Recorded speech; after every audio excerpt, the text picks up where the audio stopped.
여러분 안녕하세요. 제 책을 가지고 왔습니다, 여러분. 가을에 책 선물 받아보신 적이 있으셨나요, 혹시 인생에? 좋은 책은 그 시기에 사놓지 않으면 사라져요. 그리고 또 좋은 양서들은 사람들이 별로 안 사보기 때문에 순식간에 그냥 품절이 되거나 그냥 뭐 바로 절판됩니다.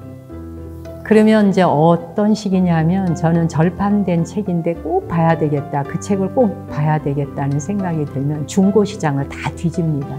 그냥 보는 것만으로도 가슴 뛰면서 귀한 책이 그렇게 많더라고요. 근데 왜 제가 책을 샀을 때 경건해지는가? 책을 쓰신 분들, 그 책을 집필하신 분들에 대한 제가 마음의 공양이에요. 그리고 가끔 그런 생각해요. 2만 원도 안 되는 책값에 이 사람의 30년, 40년의 연구 업적을 내가 한 손에 담는다? 그냥 거저 가져와도 돼? 만 몇천 원에 내가 이거 가지고 와도 돼? 라는 생각이 솔직히 들어요.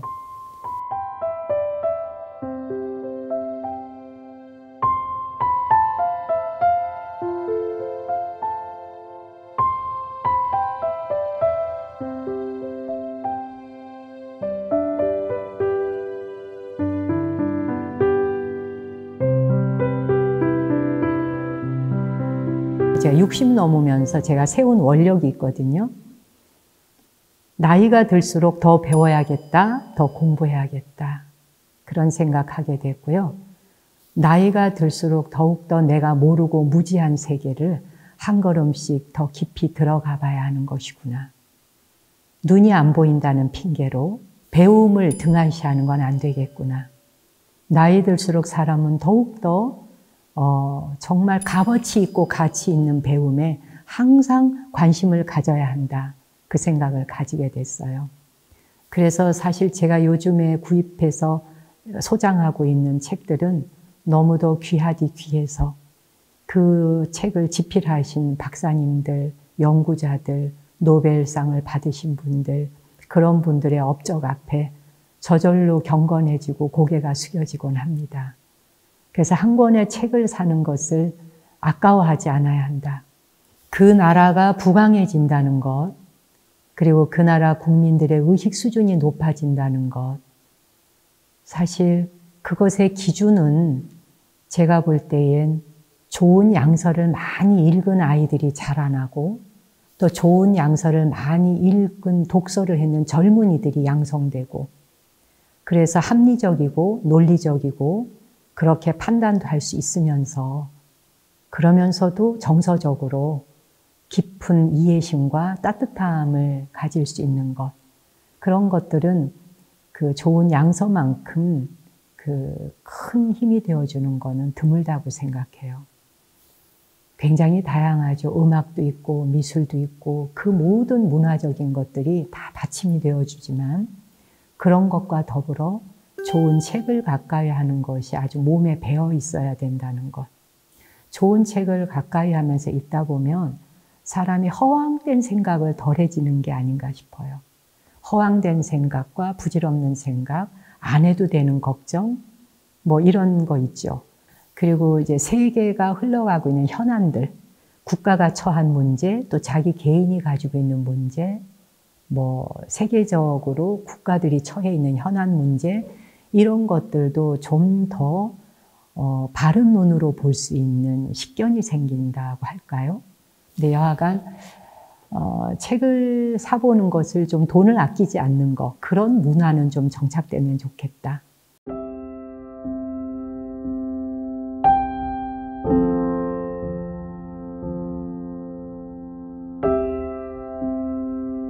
제가 쓴 책 사랑은 사랑으로 돌아옵니다 라고 하는 이 책 제목으로 사실 이미 오래전에 쓰여진 책인데 이제 포장을 다시 해서 새롭게 재출간된 책입니다. 저한테 이 책을 좀 내겠다, 김영사에서 책을 좀 내겠다, 소문 좀 써주세요, 인사말 써달라 라는 전화를 받은 날 저한테 아주 좀 희한한 일이 당일 하루에 2건이 있었습니다. 그 내용을 그대로 제가 서문에 썼어요. 저하고 전혀 알지 못하는 분인데 한 번도 뵌 적이 없고, 근데 다급한 목소리로 전화가 걸려왔어요. 유튜브 윤화 방송을 통해서 스님을 보고 있고 스님 법문을 챙겨 듣습니다 라고 이제 인사를 먼저 하고, 근데 목소리가 벌벌 떨려요. 그래서 제가 보살님 혹시 무슨 일 있으세요? 라고 했더니 그만 이제 목이 콱 메이는 거예요. 눈물이 퍽 쏟아지시는 거죠. 그랬더니 저는 스님을 한 번도 본 적은 없고 제가 스님 절을 가본 적도 없고, 근데 오늘 우리 딸이 암 선고를 받았습니다. 병원에 갔는데 제 딸아이가 지금 30대입니다. 하늘이 노래지고 땅이 빙빙 돌고 청정병력 소리를 듣고 나니까 어떻게 해야 될지를 모르겠대요. 엄마가 아무것도 해줄 게 없다. 그리고 이제 버스를 타고 집으로 가야 되는데 가는데 버스를 탄 거예요. 버스 안에도 사람이 있고 버스 창밖으로도 사람이 길거리에 저렇게 많고 세상에 이렇게 많은 사람들이 있는데 자기가 혼자더래요. 누구를 붙들고도 말할 수 없는, 그리고 갑자기 외톨이가 된 것 같은데 내가 엄마로서 딸아이에게 지금 내가 무엇을 해줄 수 있을까 하는데 오직 제 생각밖에 안 나더래요. 한 번도 만나본 적 없는 스님밖에 생각이 나지 않아서 다짜고짜 스님 연락 좀 닿게 해달라. 그렇게 정박사로 연락을 하게 됐노라. 이런 말씀이에요. 그래서 제가 무엇을 어떻게 하면 되는가라고 했더니 스님은 주변에 사람을 많이 아실 거 아니냐고. 그 어머니에게는 그 절체절명의 순간에 딸이 암이라는 사실도 충격이지만 일단은 어느 병원에 어느 의사를 만나서 수술을 할 때 우리 딸이 괜찮을까, 이게 걱정이신 거죠. 그리고는 오후에 또 어떤 분이 전화가 왔는데 이분은 20대 아들이 눈 수술을 3번 했는데 실명 위기에 놓여 있다는 거예요. 앞이 안 보일 수 있노라. 역시 저를 알지 못하는 분이고 절에 다니시지도 않는데요. 근데 그냥 제 생각만 났대요, 그분도. 그래서 이 천지간에 막막한데 왜 스님 생각밖에 안 나는지 모르겠습니다라고 해요. 이렇게 엄마의 심정이라는 거는 뭐 당신 눈을 어떻게 뭐 빼서라도 내 자식에게 볼 수만 있다면 주고 싶은 심정이잖아요. 그런 다급한 상황. 그 이제 저한테 책 서문 써주세요라고 하는 날에 바로 제가 받았던 내용의 전화였어요. 제가 두 분에게 해드린 거는 인연 맺어드린 것밖에 없죠. 제가 서문에 이런 말을 썼습니다. 그분들이 저에게 도움받은 게 아니라 그분들이 바로 제가 공덕 지을 수 있게끔 기회를 주신 거였다. 그 절망스러운 순간에 저라는 사람을 떠올리고 마치 그곳에 빛이 있지 않겠나? 삶이 있지 않겠나? 라고 생각하셨을 그분들의 마음을 떠올리니까 굉장히 저로서는 무게가 느껴지죠.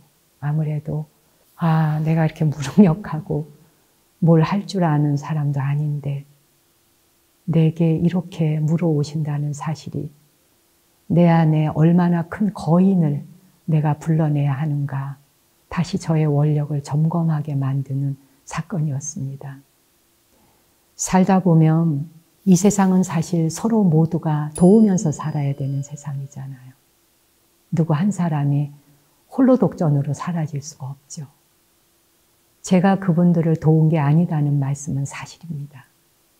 제가 연결도 해드리고 다리도 놔드렸고 병원도 소개해드리고 의사 선생님도 소개해드렸지만 제가 할 수 있다고 하는 그거는 아주 그냥 좁쌀 아래에 불과한 것이죠.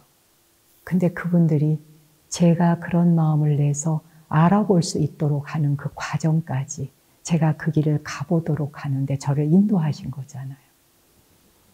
그분들이 저한테 공덕 지을 수 있는 기회를 주셨기 때문에 저는 항상 생활 속에, 제 삶 속에 그런 생각을 좀 자주 해요.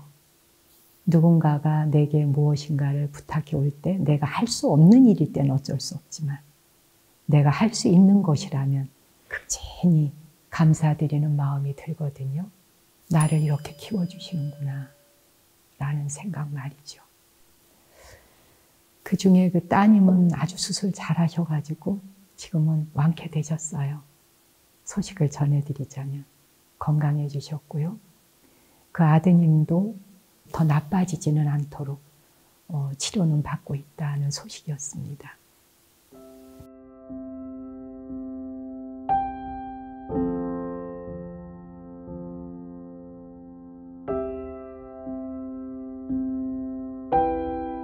이 책이 나온 지가 벌써 20년의 세월이 지났는데도 출판사를 바꿔가면서 새 옷을 입고 거듭거듭 제 곁에 살아남아 있고 여러분을 찾아간다는 건 제가 조금 전에 그 서문에 쓴 그 두 분의 이야기를 했듯이 고통이 밀려와서 세상이 칠흑 같은 어둠과 같을 때, 그렇게 어둠처럼 막막하고 막연함이 느껴질 때, 그럴 때 저를 찾는 것처럼 아마도 이 책이 누군가에게는 좋은 인연이 되어주고, 그리고 어떤 한 사람 한 사람에게 고통스러운 순간에 따뜻한 등불이 되어드리면 좋겠다 하는 마음이 듭니다.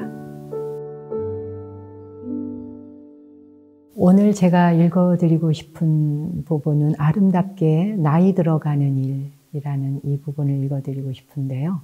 사람에게도 다 사계절이 있지 않습니까? 그런데 특히 나이 들어갈 때 사계절 중에서 가을에서 겨울로 가는 계절, 이렇게 나이가 들어가는 때라 그러잖아요. 그럴 때 내 삶의 뒤안길을 돌아보았을 적에 내가 어떤 사람으로 살고 있나, 또 어떤 사람으로 있나 라고 하는 걸 점검하는 시기지 않습니까? 그 시기가. 그래서 그때 만났던 분 중에 제가 어떤 거사님의 이야기를 쓴 게 있어요. 뒷부분에. 제 곁에서 참 그 큰 힘이 되어주는 분이었거든요. 그 마음 씀씀이 하나하나, 생각하는 거 하나하나 굉장히 호탕하시고요. 별거 아닌 거는 툭툭 터는 그런 좀 성격이셨습니다. 뒤에 가서 제가 아름답게 나이 들어가는 일에서 뒷부분에 그분에 대한 이야기를 썼는데 그거 한 단락 읽어드릴게요.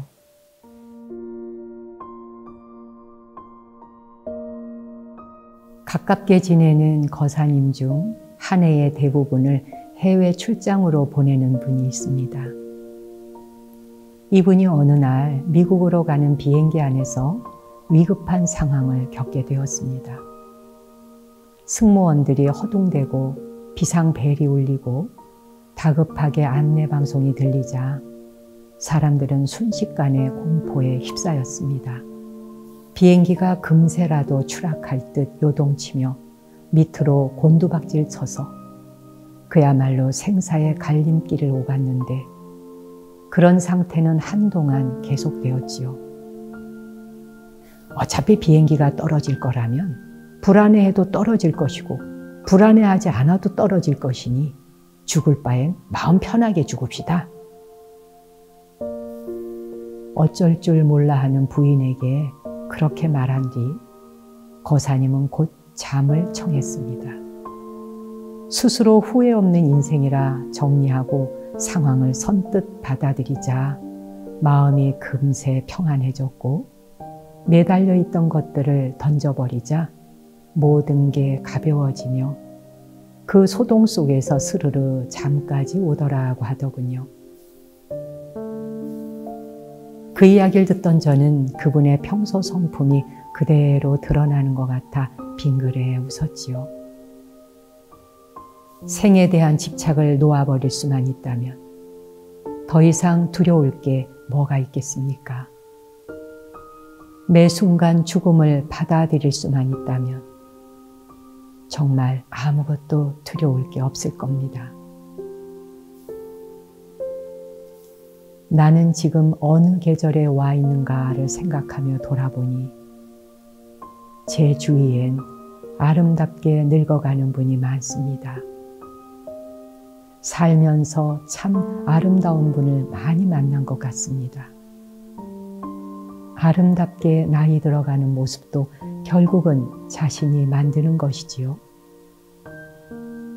제가 만난 아름다운 사람들 가운데 뭔가를 더 얻으려 집착하는 사람은 없었습니다. 가진 것 없어도 얻지 못해 안다라는 사람도 없었습니다. 설령 욕망에 끌려가는 한순간이 있었다 하더라도 찰나에 내려놓을 수 있는 사람은 아름답습니다. 복잡한 마음 내려놓고 잠시라도 쉴 수 있는 사람이 아름답습니다.